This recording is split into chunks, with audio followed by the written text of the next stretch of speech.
இறைவனின் சாந்தியும் சமாதானமும் அனைவர் மீதும் உண்டாவதாக. நாம் இப்பொழுது 7ஆம் வகுப்பு தமிழ் பாடத்தில் இயல் 2 பகுதியில் அப்படியே நிற்கட்டும் அந்த மரம் பற்றி பார்க்க இருக்கின்றோம். அப்படியே நிற்கட்டும் அந்த மரம். இப்பாடலை இயற்றியவர் ராஜமார்த்தாண்டன். இவர் தமிழகத்தை சேர்ந்த விமர்சகர், இதழாளர், கவிஞர். இவரது சொந்த ஊர் கன்னியாகுமரி அருகே உள்ள பொற்றையடி என்னும் கிராமம். இவரது கொங்குதேர் வாழ்க்கை என்னும் பெயரிலான தொகுப்பு நூல்கள் குறிப்பிடத்தக்கவை. ராஜமார்த்தாண்டன் தினமணி உதவி ஆசிரியராக பணியாற்றியவர். கொல்லிப்பாவை என்னும் சிற்றிதழை நடத்தியவர். தனது இறுதி காலத்தில் காலச்சுவட்டில் பணியாற்றினார். இவர் நிறைய கவிதைகள் எழுதியிருந்தாலும் ராஜமார்த்தாண்டன் ஒரு சிறந்த கவிதை விமர்சகராகவும் திறன் ஆய்வாளராகவும் முன்வைக்கப்படுகிறார். இவர் எழுதிய ராஜமார்த்தாண்டன் கவிதைகள் எனும் நூல் தமிழ்நாடு அரசின் தமிழ் வளர்ச்சித்துறையின் 2002ஆம் ஆண்டுக்கான சிறந்த நூல்களில் புது கவிதை என்னும் வகைப்பாட்டியல் பரிசு பெற்றிருக்கிறது. இவர் இயற்றிய நூல்கள் அப்படியே நிற்கட்டும் அந்த மரம் கவிதைகள் அஜிதா பதிப்பகத்தில், என் கவிதை கவிதைகள், ராஜமார்த்தாண்டன் கவிதைகள், கவிதைகள் தமிழினி வெளியீடு,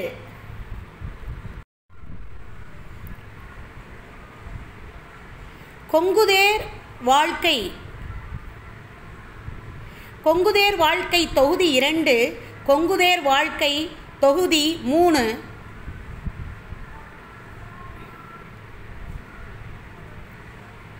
புதுக்கவிதை வரலாறு, திறனாய்வு தமிழினி, புதுமை பித்தனும் கைச்சரவும், திறனாய்வு தமிழினி, அப்படியே நிற்கட்டும் அந்த மரம் என்னும் நூலில் உள்ள கவிதை நமக்கு பாடமாக தரப்பட்டுள்ளது. மனதிற்கு மகிழ்ச்சியை தரக்கூடியது இயற்கை. நிலமடந்தைக்கு இயற்கை சூட்டிய மணி மகுடங்களே மரங்கள். அவை மனித வாழ்வியலோடு பின்னி பிணைந்தவை. மரங்களை பற்றிய நினைவுகள் பெரும்பாலான மனிதர்களின் உள்ளங்களுக்குள் புதைந்து கிடக்கின்றன. கால வெள்ளத்தில் மரங்கள் மறையலாம், அவற்றை பற்றிய நினைவுகள் மறையாது என்றுமே என்பதை விளக்கும் கவிதை ஒன்றை பார்க்கலாம். அப்படியே நிற்கட்டும் அந்த மரம் வடிவில். கவிஞர் ராஜமார்த்தாண்டன் தன் மனதில் எழும் எண்ணங்களை கவிதை வடித்திருக்கிறார். ஊரின் வடகோடியில் அந்த மரம் 5 வயதில் பார்த்தபோதும் இப்படியே தான் இருந்தது. 50ஐ தாண்டி இன்றும் அப்படியே தான். தாத்தாவின் தாத்தா காலத்தில் நட்டு வளர்த்த மரமா? அப்பா சொல்ல கேட்டிருக்கிறேன்.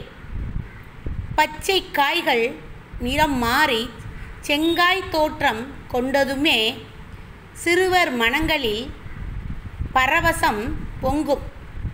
பளபளக்கும் பச்சை இலைகளுடைய கருநீல கோழி குண்டுகளாய் நாவற் பழங்கள் கிளைகளில் தொங்கும்.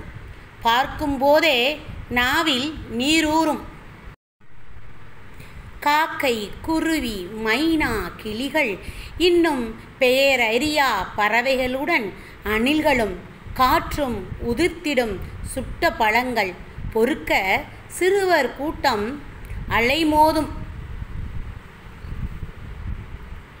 வயது வந்த அக்காளுக்காய் கையில் பெட்டியுடன் ஓடி ஓடி பழம் பொறுக்கும் தங்கச்சிகள் இரவில் மெல்லிய நில ஒளியில் படையெடுத்து வரும் பழந்தின்னி வௌவால் கூட்டம். தோப்பு முழுக்க பரவி கிடக்கும் மரத்தின் குளிர்ந்த நிழலிலே கிளியாந்தட்டின் சுவாரஸ்யம். புளிய மிலாருடன் அப்பா வரும் வரை.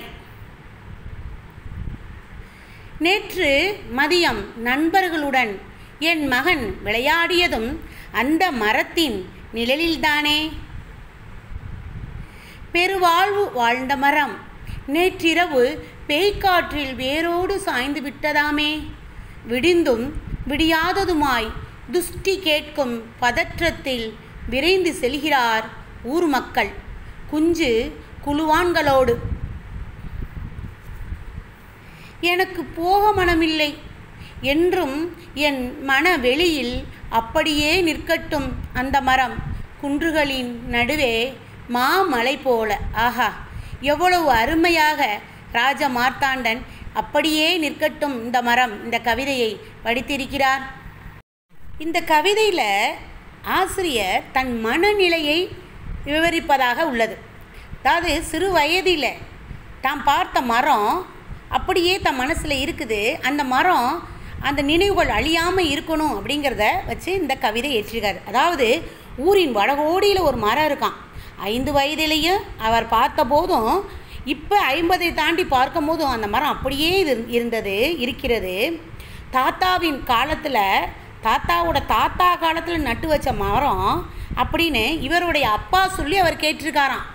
அவ்வாறு பார்த்தோமானால் எத்தனை தலைமுறைகளை தாண்டி தாண்டி இந்த மரம் அழகாய் நிலையாய் இருந்தது. அப்பேற்பட்ட அந்த மரம் தாத்தாவோட தாத்தா காலத்தில் நட்டு வைத்த மரம் அப்படின்னு இவருடைய அப்பா ஆசிரியருடைய அப்பா கூறுகிறாராம். மரத்தில் உள்ள பச்சை காய்கள் நிறம் மாறி செங்காய் தோற்றம் கொண்டதுமே சிறுவர் மனங்களில் எல்லாம் பரவசம் பொங்குதான்.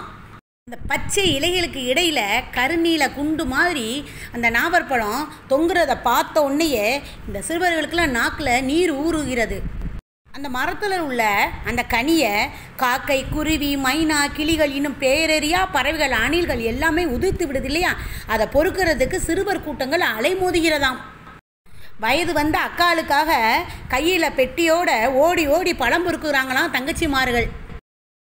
மெல்லிய நில ஒளியில் இரவு நேரத்தில் படையெடுத்து வருதான் பழந்தினி வௌவால் கூட்டம். தோப்பு முழுக்க பரவி கிடக்கும் அந்த மரத்தோட குளிர்ந்த நிழலில் கிளியாந்தட்டின் சுவாரஸ்யம். எப்போ? அப்பா புளிய மிலாருடன் வரும் வரை. அந்த மரத்தின் நிழலில் தானே நேற்று மதியம் என் மகன் தன் நண்பர்களோடு விளையாடினான். பெருவாழ்வு வாழ்ந்த மரமாச்சே. நேற்றிரவு அடித்த இந்த பேய் காற்று சூறாவளி காற்றில் இப்படி விழுந்துருச்சே. அந்த பதட்டத்தில் ஊர் மக்கள் எல்லாம் விடிந்ததும் விடியாததுமா குஞ்சு குழுவான்களோடு, அதாவது தன்னோட பிள்ளை குட்டிகளோடு போய் பார்க்க போகிறாங்களாம் அந்த மரத்தை. அப்பேற்பட்ட அந்த மரத்தை துக்கம் விசாரிக்க போகிறாங்களாம்.